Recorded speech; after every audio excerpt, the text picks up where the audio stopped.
तो आ गया हूँ मैं बिटकॉइन के चार्ट पे। BTC USDT का पेयर है, बाइनेंस का करेंसी पेयर है। अब यहाँ पे सबसे पहली बात तो ये कि अभी आप सभी लोग जानते हैं कि मार्केट अभी ऊपर एक हाई बनाया है, और जब भी एक हाई बनाता है तो उस समय मार्केट में बहुत ही ज़्यादा कन्फ्यूज़न आती है, और इस कन्फ्यूज़न को दूर करने के लिए हम कौन सा टूल्स यूज़ करेंगे। तो बात ऐसी नहीं है कि आज इस टूल्स को आपको यूज़ करना है, बल्कि कभी भी जब मार्केट बहुत ज़्यादा हाई जाता है, 500, 600, $400 ऊपर जाता है, या 400-500 डॉलर नीचे जाता है, तो उस वक्त बहुत ज़्यादा कंसोलिडेट होता है। तो इस कंसोलिडेशन को चार्ट पे कैसे देखेंगे, कौन सा ऐसा टूल्स है जो हम यूज़ करेंगे और हमें क्लियर पता चलेगा कि ये कंसोलिडेशन कब ख़त्म होगा। ठीक है, तो बात कंसोलिडेशन की नहीं है, कंसोलिडेशन कब ख़त्म होगा ये पता करना है। ठीक है, तो इस वीडियो के माध्यम से हम लोग सीखेंगे कि कंसोलिडेशन क्या होता है और कंसोलिडेशन को यूज़ करके कैसे प्रॉफिट बनाया जा सकता है। तो चलिए देखते हैं।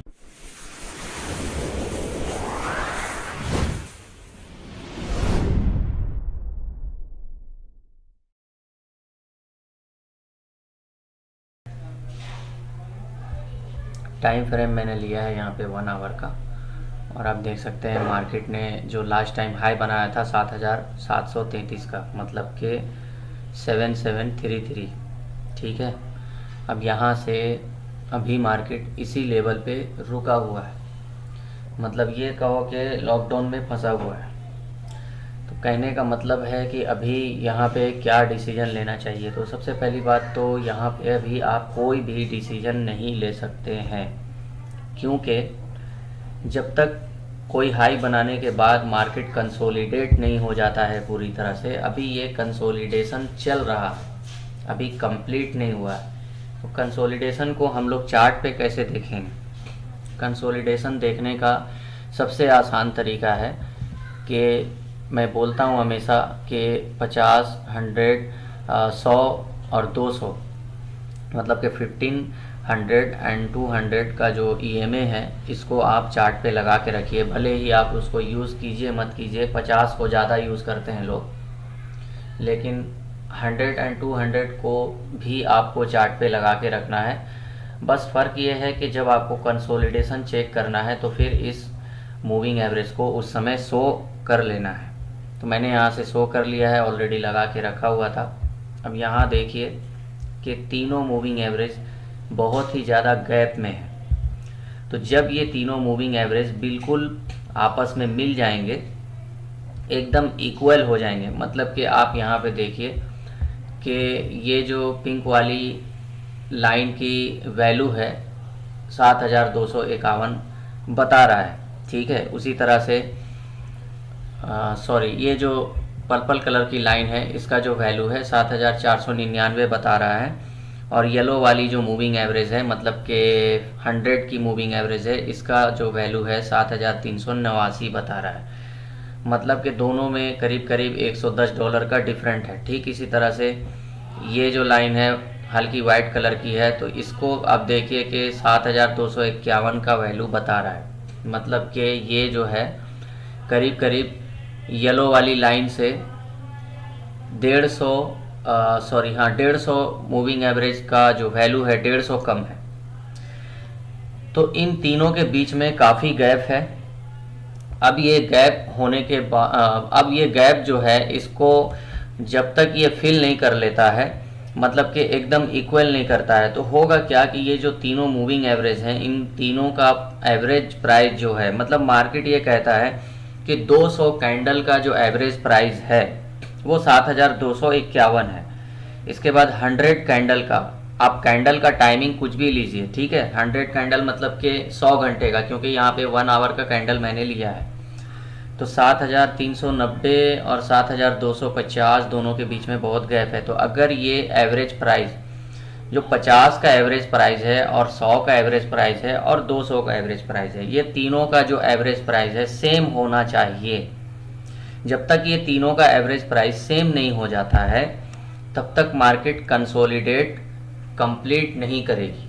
मतलब कि अभी कंसोलिडेशन चलता रहेगा, तीनों मूविंग एवरेज आपस में जब मिल जाएंगे यहाँ पे आके, ये कभी भी हो सकता है कि ऊपर जाके यहाँ पे भी हो, या हल्का इस तरह से डाउन शेप बना करके 7200 पे भी हो, कोई कह नहीं सकता है। लेकिन जब भी ये कंसोलिडेशन कंप्लीट होगा उसके बाद ही एक ब्रेकआउट आता है। जब ये कंसोलिडेशन कंप्लीट होगा तो अगर वो कंसोलिडेट होने के बाद, मतलब कि तीनों मूविंग एवरेज आपस में मिलने के बाद अगर ऊपर की तरफ ब्रेकआउट होता है तो फिर हम लोग करेंगे बाई, अगर नीचे की तरफ ब्रेकआउट होता है तो फिर हम लोग सेल लेने के बारे में सोचेंगे। तो अभी यहाँ पे कुछ नहीं करना है। इस तरह से आप अगर पीछे के चार्ट में चलेंगे तो यहाँ पे देखिए तीनों मूविंग एवरेज आपस में मिल गए। तो अब हम ये सोचेंगे कि मेरा तो सबसे हायर प्राइस यहाँ था, मैं यहाँ से अगर सेल करता तो मुझे तो प्रॉफिट होता। आप ये कह रहे हैं आप यहाँ से सेल करो, तो ये कौन सी बात है कि आप हाई प्राइस पे सेल ना करके बल्कि उससे नीचे प्राइस पे सेल करें? कुछ लोग इसका कंफ्यूजन निकालेंगे। तो बात ऐसी है ना कि आप यहाँ पे देखिए, ये जो कंसोलिडेशन हुआ है इससे पहले अगर आप यहाँ पे होते तो कितना ज़्यादा आपको कंफ्यूजन होता, और अगर आप यहाँ पे बाय लिए होते किसी भी स्ट्रैटेजी को यूज़ करके तो थोड़े टाइम के लिए तो आपको फ़ायदा हो गया होता। मतलब कि करीब 6600 मार्केट गया है, और नीचे की बात करें तो 6000 से 600 मार्केट गया, बस हो गया काम ख़त्म। लेकिन यही चीज़ आप यहाँ पे देखिए, जो कंसोलिडेशन हुआ है इसके बाद मार्केट एकदम कंसोलिडेट होके ख़त्म हो गया और ऊपर की तरफ ब्रेकआउट हुआ है। इस तरह से अगर यहाँ पे हम इस तरह से ड्राइंग करके देखें तो यहाँ जो ब्रेकआउट हुआ है ये वाला, तो करीब 6382 पे हुआ है। यहाँ आपने बाई लिया होता तो ये करीब करीब 6000 पे या 5900 पे लिया होता, मतलब $400 नीचे आपको ये बाई करना पड़ता।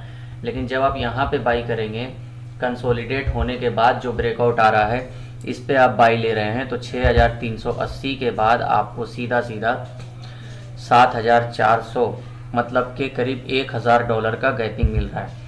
तो एक लंबे रन के लिए अगर आप काम करना चाहते हैं तो कंसोलिडेट आपके लिए बहुत ही अच्छा ऑप्शन है। मतलब पूरी तरह से मार्केट को कंसोलिडेट होने दीजिए, इसके बाद जो ब्रेकआउट आता है, नीचे का ब्रेकआउट हो या ऊपर का ब्रेकआउट हो, अगर नीचे का ब्रेकआउट है तो फिर जो सेल वाली स्ट्रैटेजी मैंने बताई है उसके हिसाब से आप इसको सेल आउट कर सकते हैं। अगर ऊपर का ब्रेकआउट है तो फिर बाई करने के बाद स्टॉप लॉस कहाँ लगाना है, ये सारी चीज़ मैंने क्लियर कर दी है। तो मिलते हैं नेक्स्ट वीडियो में नई स्ट्रैटेजी के साथ। Okay, thanks.